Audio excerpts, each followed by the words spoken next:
Assalamualaikum teman-teman. Di pertemuan kali ini kami kelompok 6 akan membahas mengenai akuntansi pemerintahan yang beranggotakan Bella Rahmadani, Dea Indraning Oktaviani, dan Rofiko Erni Anissa Putri.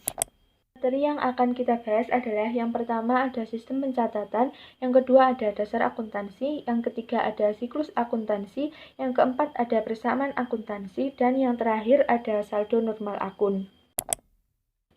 Yang pertama yaitu sistem pencatatan. Sistem pencatatan itu ada 3 jenis. Yang pertama, pencatatan single entry. Dalam sistem ini, pencatatan transaksi ekonomi dilakukan dengan mencatatnya satu kali.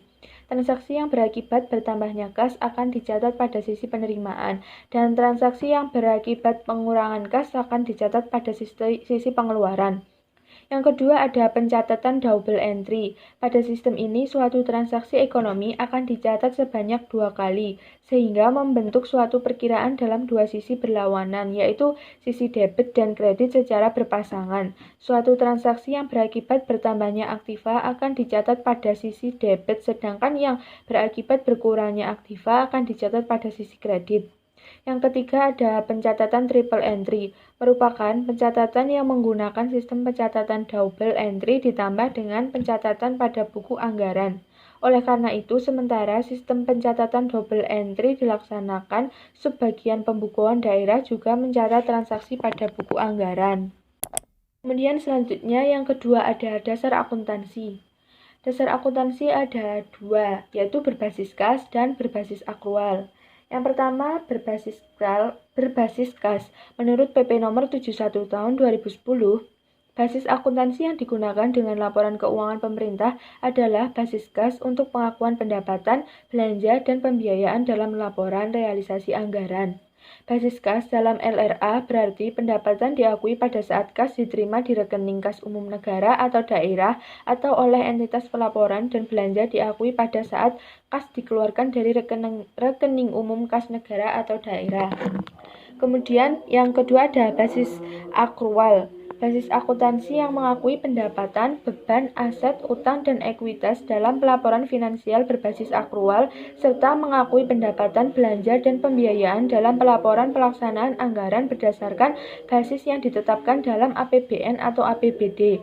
Basis akrual untuk neraca berarti aset, kewajiban, dan ekuitas dan dana diakui dan dicatat pada saat terjadi transaksi atau kejadian berpengaruh pada keuangan pemerintah tanpa memperhatikan saat kas diterima atau dibayar. Yang selanjutnya adalah siklus akuntansi. Siklus akuntansi merupakan serangkaian tahapan yang dilalui untuk merubah input dalam bentuk dokumen transaksi keuangan sehingga menghasilkan output yang berupa laporan keuangan. Di bawah ini terdapat bagian siklus akuntansi. Yang pertama, tahap pencatatan. Ini menggunakan dokumen transaksi dan jurnal. Jurnal itu sendiri terbagi menjadi 2, yaitu jurnal umum dan jurnal khusus. Jurnal khususnya terdiri dari jurnal penerimaan kas, jurnal penjualan, jurnal pengeluaran kas, jurnal pembelian, dan yang terakhir, jurnal umum. Setelah tahap pencatatan, lalu yang selanjutnya tahap penggolongan, menggunakan buku besar dan buku besar pembantu. Buku besar pembantu terdiri atas buku besar pembantu utang, buku besar pembantu piutang, buku besar pembantu persediaan barang dagang. Lalu yang selanjutnya tahap pengikhtisaran, menggunakan neraca saldo, ayat jurnal penyesuaian, jurnal penutup, menutup akun buku besar, neraca saldo setelah penutupan, dan jurnal pembalik. Yang terakhir adalah tahap pelaporan. Tahap laporan keuangan yang menghasilkan laporan laba rugi, laporan perubahan modal, neraca, laporan arus kas, dan catatan atas laporan keuangan. Masuk materi yang selanjutnya adalah persamaan akuntansi pemerintahan. Persamaan akuntansi merupakan filosofi dasar yang sangat penting dalam akuntansi. Persamaan akuntansi merefleksikan karakteristik sebuah organisasi atau entitas akuntansi dalam teknik-teknik dasarnya. Organisasi ini Organisasi pemerintah ini tidak mencari laba. Karakteristik utama ini memberikan pengaruh signifikan dalam desain persamaan dalam akuntansi pemerintahan. Dengan tidak adanya laba, maka tidak ada aksi kekayaan yang menjadi hak pemilik yang dilambangkan dalam ekuitas, seperti yang dikenal dalam akuntansi perusahaan. Hal tersebut ditegaskan dalam karakteristik lain yang mengatakan bahwa tidak ada kepemilikan dalam organisasi pemerintahan.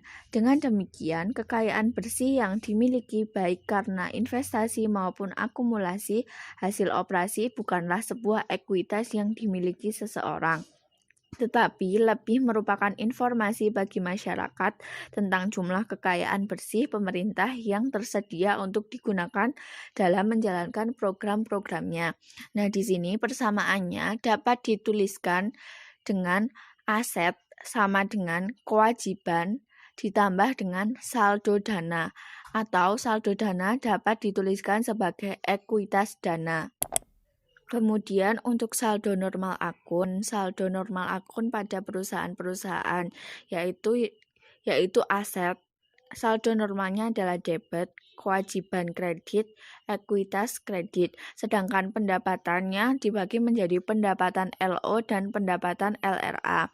Itu pendapatan LO berada di sisi kredit, beban LO ada di sisi debit, beban transfer ke daerah debit, pendapatan LRA kredit, belanja LRA debit. Kemudian belanja transfer ke daerah debit, penerimaan pembiayaan kredit, pengeluaran pembiayaan debit, penerimaan transitoris kredit, pengeluaran transitoris debit.